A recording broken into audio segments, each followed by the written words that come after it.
Well, hello everybody, and welcome to another edition of Self-Publishing Insiders Live. I'm Jim Azevedo. I run marketing and corporate communications here at Draft Digital, and today it is my honor to welcome to this show Colonel Josh McConkey, MD. Now, Dr. Josh has served in the military for over 2 decades. He's been an ER doctor for over 20 years. He's run for Congress. He's taught at Duke University, and he's written an award-winning and best-selling book titled Be the Weight Behind the Spear. Currently, Dr. Josh is the commander for the 459th Aeromedical Staging Squadron and oversees the training of over 100 medical professionals. Today, I'm thrilled that Dr. Josh is here to talk to us about the importance of community engagement.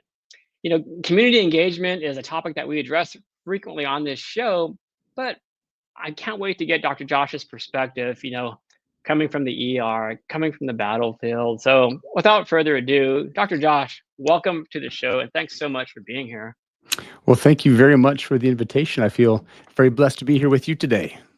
Oh, well, you've had a busy morning. Do you want to mention what's kind of going on out there in the news?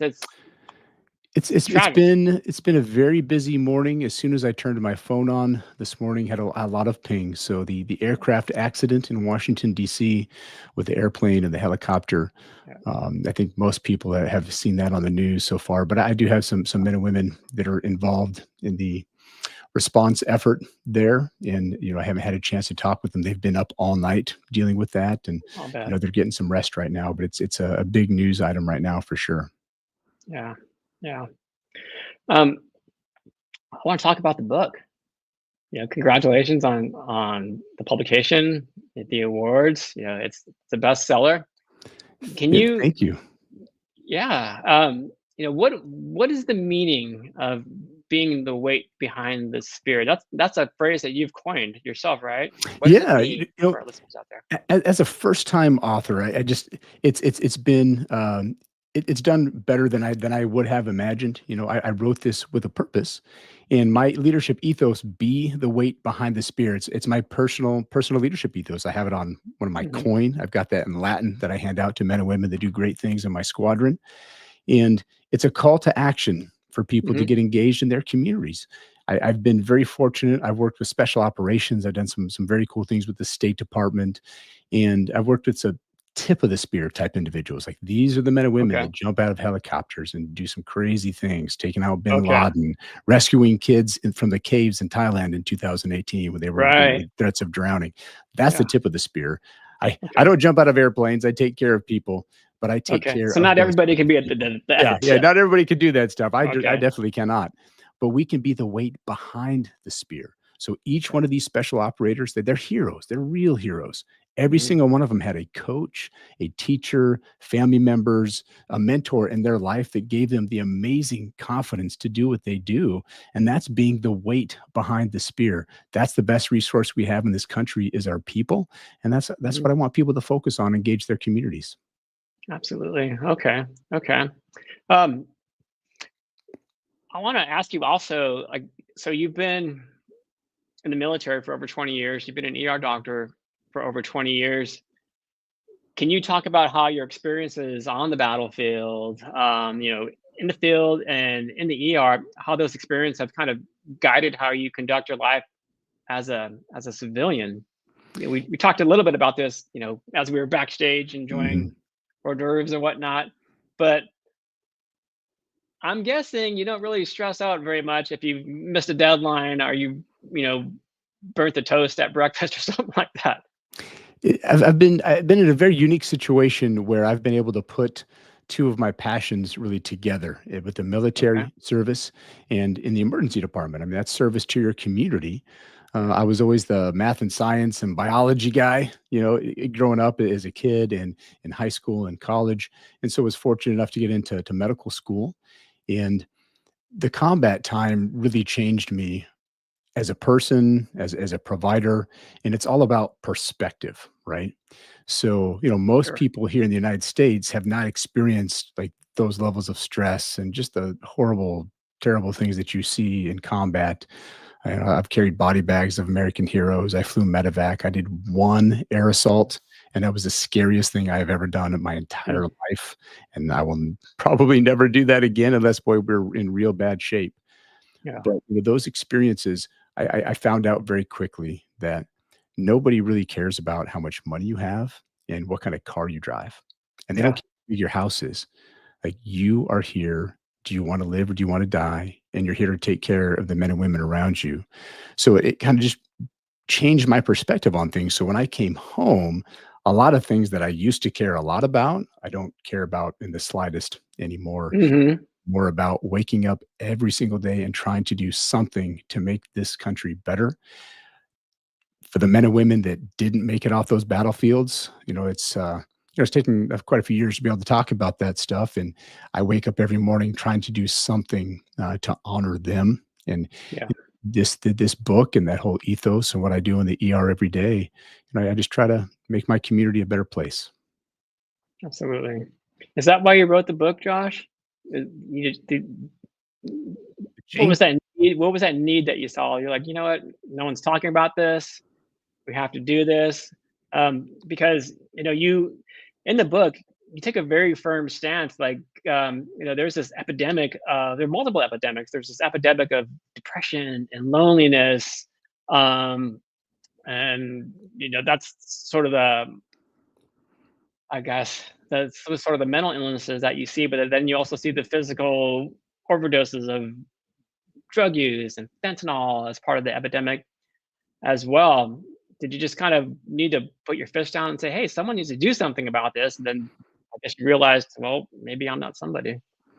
Yes. So life is a team sport. Like, everyone has a part to play, and what you do every single day matters. So I go to work every day as an emergency doctor, and over several years, I've seen the rising mental health crisis. So you see anxiety and depression and Uh-huh. suicide and the worsening drug overdose epidemic. And you can either go to work every day and just do the same thing over. And I save some lives. I can't save Yeah. everybody. And I just Yeah. felt like I was just smashing it against the wall every day because I just go to work and do the same thing. So somebody's got to do something. Like, it's clearly getting worse. And then as a commander in the military, that same kind of younger generation of airmen, you got 18 to 25-year-olds, that mental health crisis spills over into our service because these kids come in to serve and they all have great intentions, but Yep. they don't have communication skills. They have very minimal resiliency skills. They fold and they quit so easily. And Mhm. it's just a combination of a failure of leadership, in addition to, over the past several years, some really bad policy decisions that just isolated kids at very, very critical years of development. You literally Mhm. shut them out of school, you shut them out of church. They don't interact with other people over than just iPads and iPhones. That's not conducive to Yeah. actually building communication skills, and then those soft communication skills like listening, empathy, just Mm. being a human being. And so I think we as a country have to own that, and we have failed this generation. And so I wanted to write the book to get people involved and to get them to engage their community, and we can help this generation. Like, this is a team sport. We all got to jump into this, and that's my prescription for the problem. All right. Is that the same reason why you decided to run for Congress? Yes, just wanting to get involved at the policy level, Hmm. border security and healthcare issues. As an emergency Yeah. doctor, I've been in this a very long time. I've seen all the changes in medicine. I started medical school in 1999. All right. Yep. And I've just seen so many changes, many of them not for the better. And just concerned enough. I tried to get involved.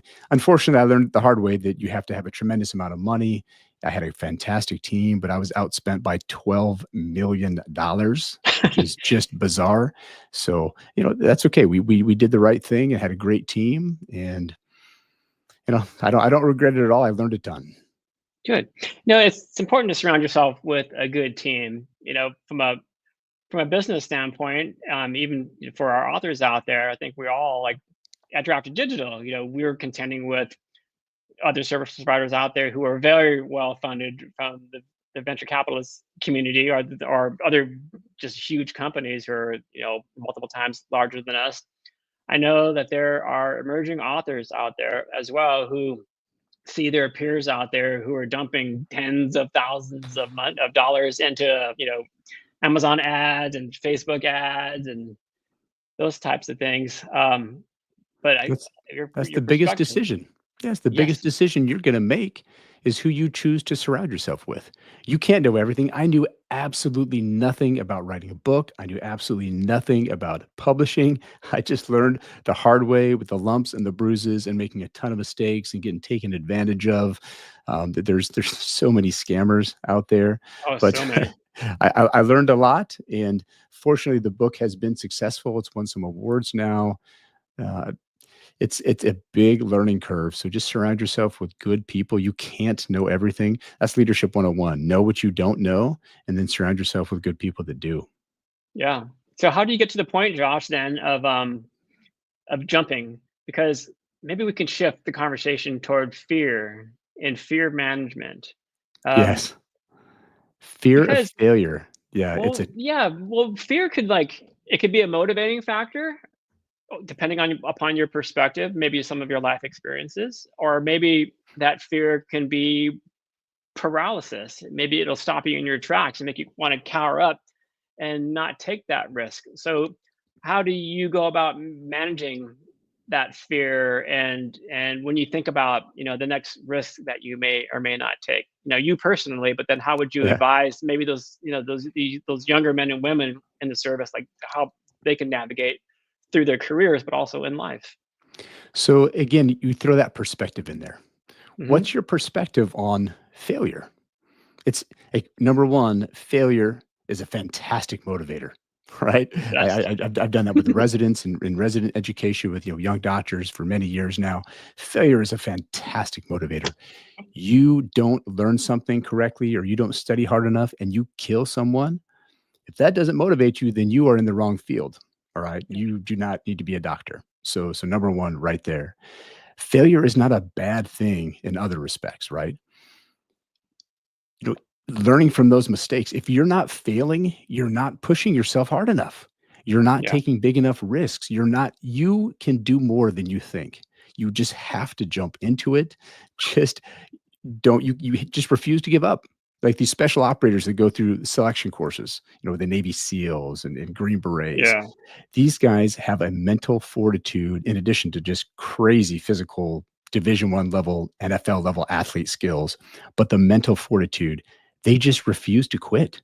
You can put them through anything. You can drown them, beat them. They just won't give up. Yeah. Period. Like you cannot fear failure. And the more if you're not failing at life, you haven't pushed yourself enough. So is that an inherent trait for those folks, do you think, or was that built into them by training, or That's is it just, something or is that it a little bit of confidence both? that confidence, somebody in their life, a favorite coach, Okay. a teacher, their parents, their grandfather, a cousin, somebody gave them the amazing confidence and helped build them up. And then they personally, those are developed skills. Some people just innately have a great speaking skills. I'm not one of them. I literally do not like public speaking. When I took speech in high Really? school, I was paralyzed with fear, sweating, anxious, Same here. palpitations, and literally this congressional race. I think the biggest thing I got out of that is just it beat it right out of me. It just I it You just had to bludgeon yeah, yourself with I that don't experience. fear it anymore, and I look Yeah. forward to it, and I embrace it, but I wasn't always that way. So, I Yeah. didn't naturally have that skill, but the more you push yourself, you will develop skills and other parts of you that you never knew existed. Those are all wonderful things. So, just keep pushing, you'll figure it out. But You Dr. in Josh, life, people yeah, might you laugh sink at or me, but swim. they might laugh at Oh, me and make fun of me and point at they me. sure might, but, life is you push yourself into uncomfortable situations, you're gonna sink or you're gonna swim. I promise you, you'll swim. You will Yeah. swim. You will figure it out. It might take you longer than some people. It's okay. Like, you're gonna figure it out. Just get out there and do it. Yeah. Absolutely. Amen. Yeah. Growth is on the other side of that challenge. Yep. Guaranteed. You have a couple of excellent quotes here. I'm just going to read them out loud if you don't mind. Sure. About it was in the accountability chapter, I believe. You're talking about failure. And one of the things that you said, and I don't know if I'm quoting this verbatim, but you said, it's what you do with failure that counts. It's not the failure itself. There's nothing wrong with giving your all and losing. It's the process that counts. And I wanted to bring that up because I know that probably all of us who are listening or watching this right now, we all know an author or maybe several authors who have said, like, hey, I did everything I possibly could with my last book release. And, it kind of tanked. It didn't meet the expectations that I had. But then the next book release comes out and it does a little bit better. And then the next book after that comes out and it does a little bit better than that. And finally, you're learning from the process that you've done again and again and again. It's hard, man. It's tough. Very It's tough to difficult. fall down and scrape your knees. There's something to be said for failing forward. Like Hmm. just pushing yourself to that edge until you find it and fail. You learned a Yep. little bit more than you did last time. So the next time you're going to be more successful in one aspect of it. Just don't make the same mistakes over and over, right? So that's the Right. learning process. If you're failing and learning from it, great. If you're failing and not learning from it, that's that's a different thing entirely. So as long as you're learning from the failure, there's nothing wrong with that. It is about that process. You'll see the most successful people like in the history of the world. Your business leaders, your Tom Brady's, like these guys all failed. There's men and women that have done amazing things. They have failed over and over and over, and they just honed their skill and they just got Right. better and better and better. Right. And you brought up Tom Brady. If you think about it, anybody who watches any, NFL football games out there, what's the first thing that they do after a game? Win, lose, or draw. They go back in the locker room, they look at film, they study and study and study, and they break everything apart. What worked, what didn't work, how can we do this better the next time? Yeah, absolutely. All right. Before we came online, I was telling you that I was watching not watching, I was listening to a podcast, and the Surgeon General who just ended his term, Dr. Vivek Murthy, he was speaking, and I'm like, oh my gosh, this sounds exactly like the prescription he wanted to give to the country. Sounds exactly like what Oh you wow. want to do as well. It was like in parallel. I May- thought, maybe he read my book. wow, yeah, That would be cool, maybe, huh? yeah. But I thought, wow, here's this prescription for empathy and service and community. But it struck me that, why are we talking about this today? Like, what happened? What's gone wrong out there? Why is community engagement so very important?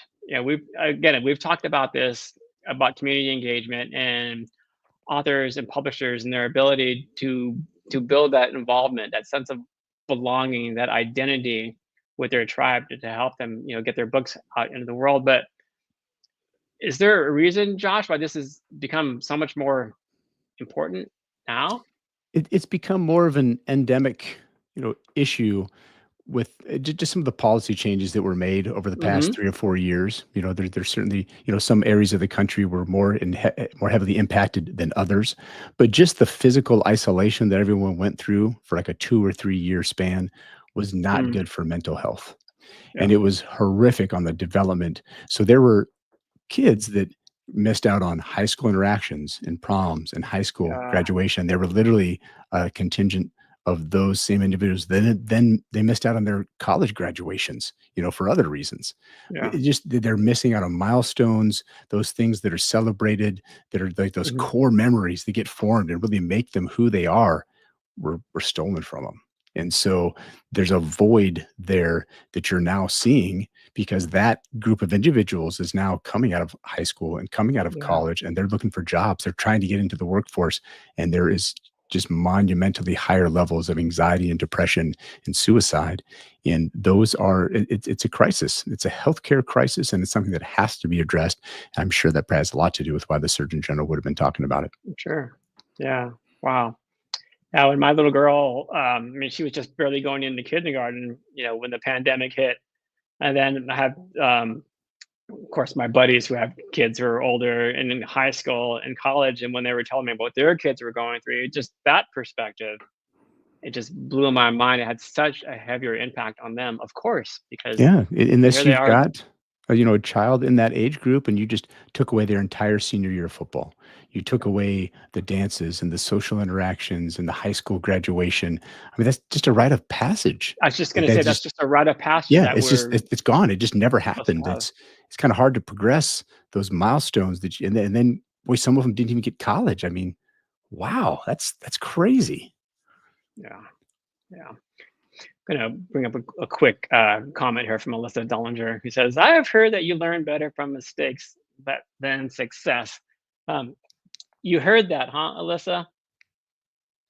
I'm joking because yeah, she's one of my colleagues. Oh, great. And there's something to be said. If you don't fail, you don't change, you don't adapt. So if you just have that success, you find a rut, you get complacent, and Yeah. complacency kills. So to get better, to truly be great, you have to fail. Because if you're just pushing yourself in little increments, "Ooh, I'm successful. Ooh, you're not pushing yourself hard enough. Like, you're not taking big enough risks. You have to fail at some point to get better. Otherwise, you have a very narrow view on things, on life, whatever skill it is that you're working on, until you can actually push yourself to the point of failure. You're not going to change anything you're doing. You just get complacent. With that, Josh, let's talk about the book writing process for you. You decided to write the book, and you kind of threw yourself into the mix. Like, what were some of the, if you don't mind, what were some of the failures that you encountered? I mean, was it easy to write the book? Was it a Oh, piece of no, it cake? was, I like writing. It uses Mhm. a different side of my brain that I've really been Yeah, able to engage over the past 20 years. I've been very cerebral, medicine, studying biology, anatomy, for decades of my life. The yeah. creative side and that writing side, I really enjoyed that, but it took me a while to make that transition. So, you write down the ideas and try to get a structure and hammer out some chapters, and then you find an editor who just destroys you. Yeah, from the No, soul. it's like, "Hey, I thought I was a decent writer." That's Like, what they're supposed to do. well, not Yeah. really. I mean, I'm okay. I'm a decent writer, but Yeah. a real professional, like an editor, just kind of tears it apart and asks the right questions. I'm like, oh, well, I mean, when I read it and write it, that's kind of what I see and think. But for Well, someone I'm who glad you doesn't know mentioned who that, you though. are, like, Yeah, it I'm makes a glad huge that difference. Yeah. yeah.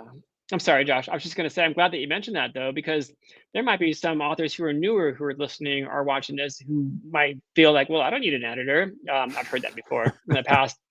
Listen, every best-selling author on the planet has an editor, and yeah, they're gonna tear you apart, but you're gonna learn from it. But I'm sorry, Yeah. Josh.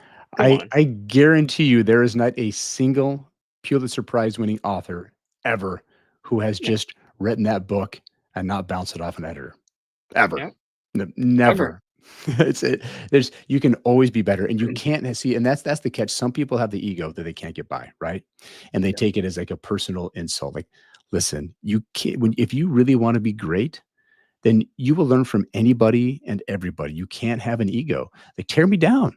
Like, just crush me. Like, tell me whatever I need to do to get better. Like, hey, that was dumb. You're an idiot. You're doing this wrong. Okay. I mean, now you got your Twitter trolls. You can't always believe them, right? But wait. just yeah, you can take criticism from anybody and always get better. Yeah, Nobody is 100% the best version of themselves ever. You can always be better. Always. yep, yep, for sure. What else did you learn during this process? What about like the cover design and how long did it take you to get from, the idea to the actual publication? And then how did you find your team to help you, you know, get it Yeah. across the A finish line? a good year and a half, probably a little bit more, and Okay. you're just That's not bad submitting. for a debut book. Yeah, maybe it's close to 2 years, Okay. it's a little bit over a year and a half. It's the years all kind of blend together. It's so busy, Yeah.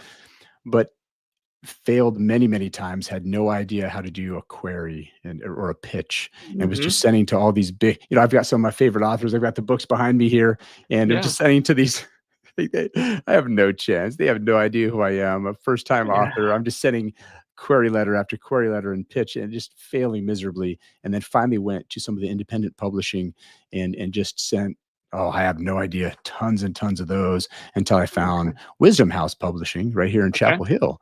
Yeah. And they finally they gave me a chance, and actually really liked the whole premise behind the book, the whole, be the weight behind the spear. I Yeah. do feel in many respects, we are some of the most politically and generationally divided, as a country as we've probably been in a very long time, at least as long as I've been alive. Yeah, And me this too. book is just, hey, let's focus on something that we can all agree on. We all need this next generation to be successful. We need them to develop some communication and leadership skills. It's only in our best interests. If you're a business owner, this is going to be your problem very shortly because they're coming to look for a job and they have, if they lack those skills and the communication skills and the resiliency, your business is not going to be successful and it's going to cost you a lot of money. So, even putting it in terms where business people and other community leaders can understand, we have to have these kids be successful. There's no other option. So get involved now. Yeah. I noticed in the book, Josh, like the book is great, everybody. Like it's very to the point. You don't pull any punches on several of the facts that you bring up. And some of those things are a little bit harder to swallow. Well, I don't want to say while you're reading the book, but when you're speaking truth, some of those things can be hard to swallow. Like you tell some very poignant stories to get the point across. Like in the accountability chapter, you told us the story of a soldier who didn't hold herself accountable. Yeah. Yeah, and that You really got one hit of my me. colleagues killed. Name's Leah Jameson, Yeah, Trisha. uh, and then you don't pull any punches when it comes to big pharma and Mm. their role with the opioid crisis. I've seen that Um, from start to where it's at now, and they are extremely culpable, and we've had a ton of people killed. yeah, yeah, and some of the numbers that you were citing, I think it was 400,000. Oh, and Was then it? that was as I'm writing the book, that's been, close to probably 3 or That's 4 years now, those statistics, it's only worse. Was We that were an killing. annual statistic, So or was that? we were killing up, it was 120,000, like during the Mhm. campaign. It's one of the things I talked a lot about, but it was 120,000 Americans a year were dying from drug overdoses, just opioids alone. A large chunk of that being some of the illicit fentanyl. So it's, I mean, we're probably upwards of, I mean, close to 1 million people killed by these medications.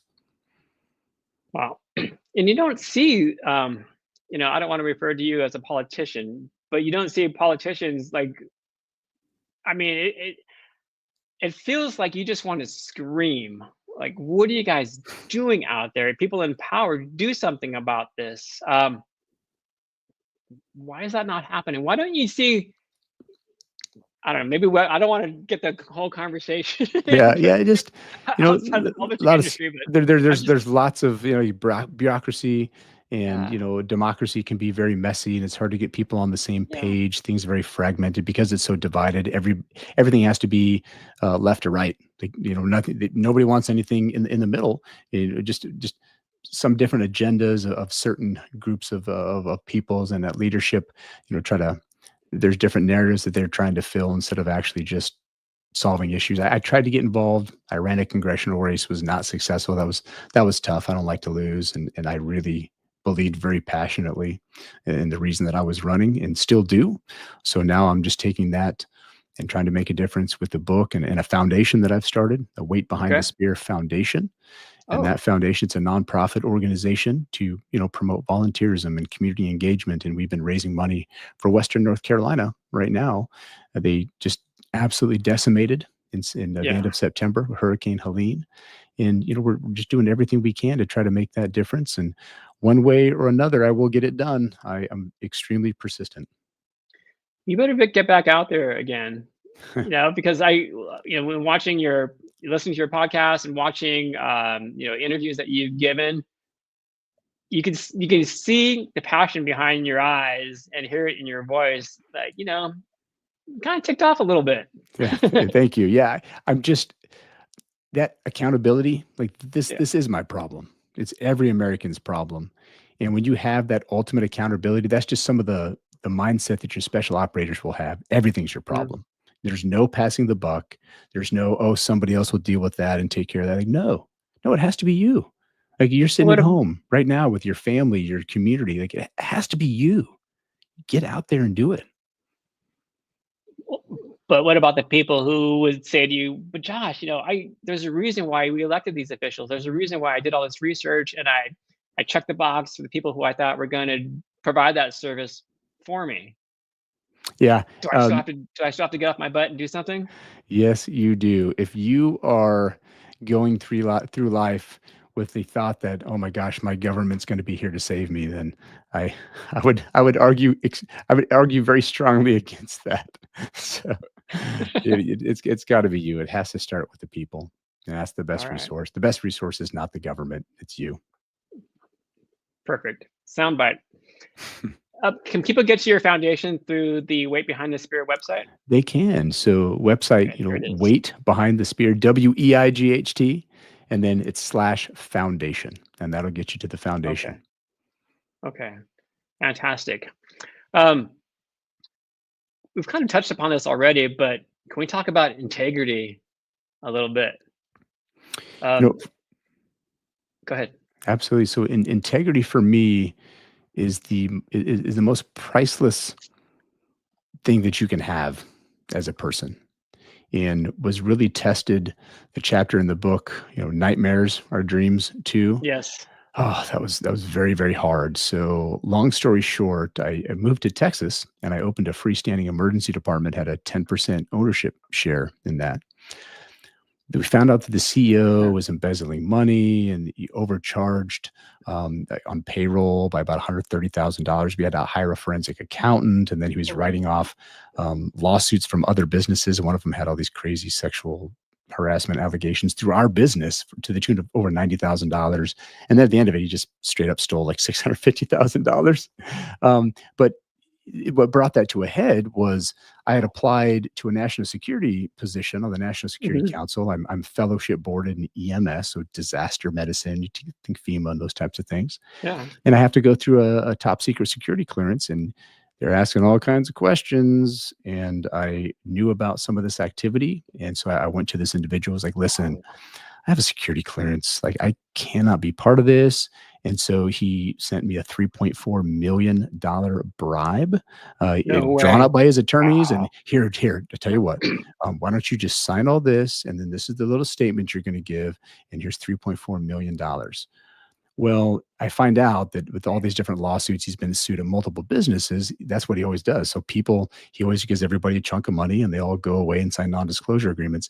He found the one dude on planet Earth Yep. that would tell him to take $3.4 million and shove it up his rear end. I Yeah, said, nice. Good for I you. I am a colonel in the United States Air Force, and I will not compromise my integrity for a single penny. I had turned him into the FBI, the Texas Department of Insurance, and COVID had then hit. And so the court systems were frozen. So he went berserk. He tried to bankrupt everybody. He controlled the bank accounts because he had majority ownership, wouldn't make distributions, wouldn't pay anything out, just starved everybody out essentially. And at the end, when I finally wouldn't break, he just threatened me and my family. And he actually moved to Australia for a year to get away from him. And the Whoa. FBI was like, gosh, it's kind of gray. It's like this, you know, white collar crime. We're not sure we're going to get conviction. The courts are all frozen. We're not going to file No way. charges. And I'm like, he's threatening my family. And they're like, Yeah. well, he hasn't done anything yet. And so I'm like, oh, forget it. Oh, gee. I'm a military guy. I do not take kindly to that. Yeah. And, one of two things was going to happen. And I just had a discussion with my wife, and she said, well, we should probably remove ourselves from the situation because I was not raised in an environment where I'm going to be a victim and take that kind of crap. So we moved and removed ourselves from the situation. I lost $5 million, and we did the right thing. It just unfortunately it didn't work out for us, but my integrity is 100% intact. I've got Yeah. all the documentation and then all the legal stuff. I literally turned down $3.4 million, and then it's crazy because I have a very strong faith as well. And so then you Mhm. roll the clock forward about 4 years. February of last year, This my is wife and funny. I won the North Carolina Educational Lottery. So, that's just for me, it's just a little validation. I'm being tested, can push to the edge. I took a lot from you. You kind of hung in there. So I'm gonna throw you a bone here. You did the right thing. Here's a little Yeah. lottery winning. And karma works out. That guy, he's eventually going to be in jail. Everything catches up to you eventually. He's just a Yeah. nasty, mean individual. And you just learn, hey, I can't control other people in life. There's just mean, nasty people out there. Suck it up, move on. I can control me. I Yeah. can control what I do, and I'm not compromising my integrity. I don't care what you do to me or threaten me with. And it was a kind of a tough lesson, but my kids saw all that, And I hope that that instills in Yeah, them that same sense of integrity that my parents instilled in me. My dad was absolutely. a railroader, came from Yeah. nothing. My grandfather was a railroader. My great grandfather was a railroader. I was the first McConkey to go to college ever. Aunts, uncles, cousins. And, it's that integrity means a lot to me. Absolutely. What brings out that spirit in you, Josh, from the competitive spirit? Mm.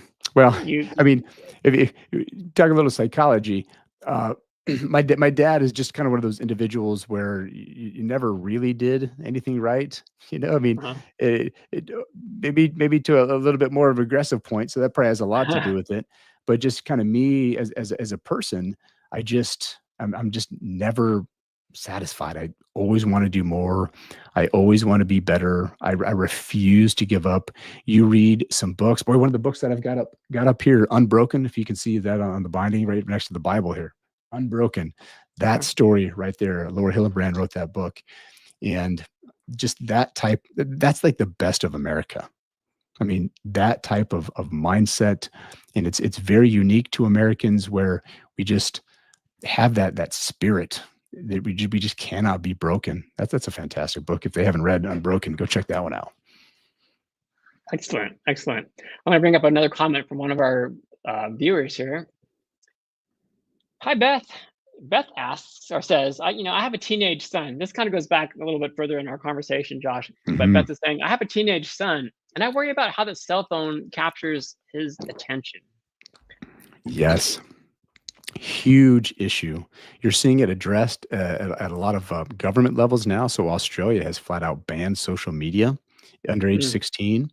Um, U.S. Congress has talked about it. I believe uh, Ted Cruz in Texas, there was some talk about him submitting no social media use in children under age 13. Parents need to be very involved with their kids. And I like it. So I'm an emergency doctor. I put it in very simple terms. Would you hand your kid a loaded gun? They're 9 years old, 10 years old, 11 years old. Hey, just take this gun. Be careful. Be careful. It's kind of dangerous. You would never do that. You would never hand your kid a loaded weapon or give them the keys to a car at 9 years old. Hey, just be real careful. When you give social media to children under age 16, some even say under age 18, you are literally increasing their risks for morbidity and mortality. That's the fancy terms for anxiety, depression, and suicide. mm, So you need to think extremely carefully about what you allow your children because when they have access to that phone, they have access to all known information on planet Earth, good and yep. bad. And if it's not restricted in the right setting and monitored extremely closely, they will fall down rabbit holes. And just, I've seen so much of it. I have walked into rooms and I've had to tell parents, your son or your daughter have died. It's always difficult, it's always horrific. And you have to there's some good things that come from social media, right? I mean, there's some Mhm. connectedness and that's their reality now. So for a lot of that generation, that is their reality of their world. That social media and that Yeah, digital world is very real to them. I was born in the 70s. I mean, it's fun sometimes, but it just doesn't define who I am. But for that generation, that is everything. So there's a delicate line there, and parents need to be very not cognizant of that, and monitor it closely. It might be different for every family. I'm not necessarily a fan of the government's telling me what I can and can't do. I think there sure. needs to be probably some parental decisions. But yeah, that's a great question. Yeah, yeah. When we went to school, when we left the playground or when we left our school, we left everything behind. We left the bullies behind. We left the hard day Yeah. behind. But that stuff follows them Oh, I on mean, their they on used their to on have their to. devices, Yeah, they used to have to punch you in the nose. Now right? they can just incessantly barrage you with social media as the little troll 24 hours a day. And Yeah, for them, that being their reality, that's their world. It is perception is reality. And so that's something that needs to be addressed. My wife and I are rather strict with that with our kids. They get strict time limits on access to a phone or an iPad only at certain times a day, and they do yeah, not have social media. yeah. And my little girl, she's still 9, and I've been telling her like, don't even ask. No, don't, it's don't. I Yeah, mean, just think about it. If you wouldn't hand your kid a loaded gun or the keys to the car, then you right. probably shouldn't be giving them social media. And if you did, That's a kind of a personal decision with you as a parent. You need to watch it extremely closely. Absolutely. Really quick comment here from Guillaume, who says, I dropped to digital. I don't look at social media that much. I only go on for about 5 minutes in the morning just to see if it's anyone's birthday, Yeah. so I can give some birthday wishes. Maybe that's a good strategy, Guillaume, and we should all learn from you. It's, just staying connected enough just to see some little highlights or maybe some news clips. I mean, always being careful where you're getting your news sources. People kind of have difficulty evaluating their sources. Yeah, Everything you see right. on social media is not necessarily accurate, but just little bits. Still stay connected. For me, I've got family all over the country, and I've got friends all over the world, and that's how I see pictures of family photos, and their Yeah. kids are graduating high school, and maybe some old army buddies I haven't seen in a long time. I check Yep. in with them on Facebook. Hey, how you doing? I know you're kind of struggling with some stuff, and it helps keep you connected, but don't let it consume your life. Like, get out there, like, live in the real world. Right. I'm guilty of, being that guy who isn't as connected as I should be. I mean, maybe I should go on social a little bit more to post pictures of my little girl and the family and what we've been up to. Well, But and I then don't. flip side of that is the people that really want to know about you and see pictures of you. You probably mail them the school photos, or send out the Yeah. Christmas Or card. I or mean, pick up the phone and give them a call. yes, physically call someone. Jeez. Write a postcard. Yeah. Yeah, you heard it here first, folks. Josh, what's next for you? You got another book in your system? You gonna, run for Congress again? You get those endorsements, raise a ton of money. It I certainly, can't imagine how busy you must be. it Can I tell the certainly. story about the kids? About how you the 3 kids and 0 to 3 kids in Oh 19 months? yeah, yeah. And I had 3 kids in Well, 19 months. We had a set of twins, right? Sandwiched. We had a 1-year-old, and then the twins were born just like that. And wow, it was busy. I get asked that a lot. And right now, we've got so much going on. Like yeah. today, there'll be basketball and cheerleading. Yep. I started the foundation that's keeping me very busy. So the Weight Behind Sure. the Spear Foundation. I still work as an emergency doctor, so I do still have to work and pay my mortgage. Yes. Um, you know, I just have myself prepared, and just if you just live your whole life that way, just be the best version of yourself, get better, surround yourself with good people, and then just be ready to take advantage of opportunities that they present themselves. But, I just go to work every day, try to save some lives and raise my family. And then as a military commander, I've got 100 men and women that are under my command that I kind of pour Hmm. my heart and soul into and make sure that they're ready to defend this nation. So it's pretty simple. That keeps me more than busy enough. Another book, it was a lot of work. Anybody Yeah. who's written one and gone through that process knows it's a tremendous amount of work. Yep. That might be something I'll have to do after the kids get out of college, get out of high school and college, because right now there's just no time for that. Yeah, I'm glad that you brought up readiness because I've noticed that readiness is a recurring theme throughout your book. Um, it's funny because unless I miss it, I don't think that the word ready or readiness is a chapter heading, but I just kept Oh, seeing sure. it kind of peppered throughout the book. Like it was just like, be ready, just be ready, it makes total sense. That just having yourself prepared to take advantage of opportunities, and maybe that's kind of more sort of military training. Always have yourself like best Yep. prepared, best ready. You never know what opportunities present themselves. I had some individuals that had deployed just right at the end of September of 2023, and the world, October 7th, we all saw what happened, and they were literally in the Middle East preparing for not that in the slightest, and overnight Mm. everything changed. But I had trained them and I had prepared them and I talked to them like, listen, the world can change on a dime. Always have yourself prepared to take advantage of opportunities and have yourself like best prepared. And that happened. And so there were 9 individuals that were involved with a lot of the planning and dealing with that world crisis. It Hmm. made their entire careers. They were extremely successful, all kinds of accolades and awards. And it's, being at the right place at the right time, but being ready. Yeah, yeah, 100%.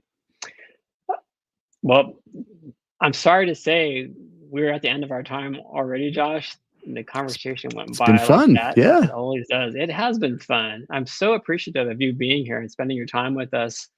Um, just wanted to go through, a few of the end of the conversation type things that we have to do.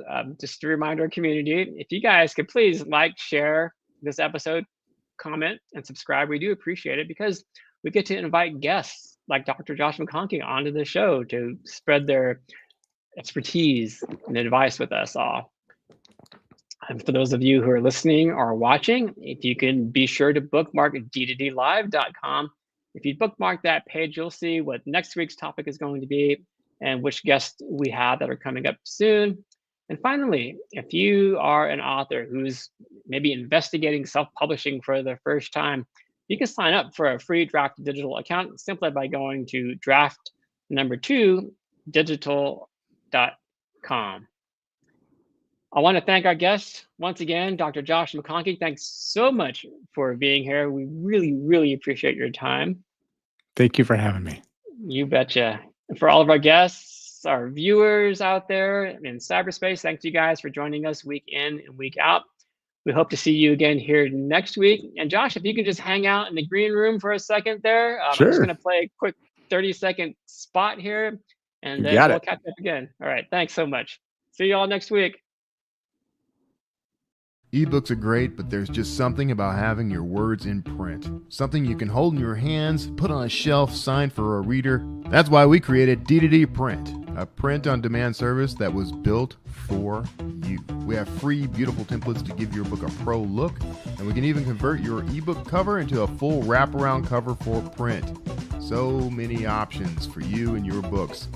And you can get started right now at draft2digital.com.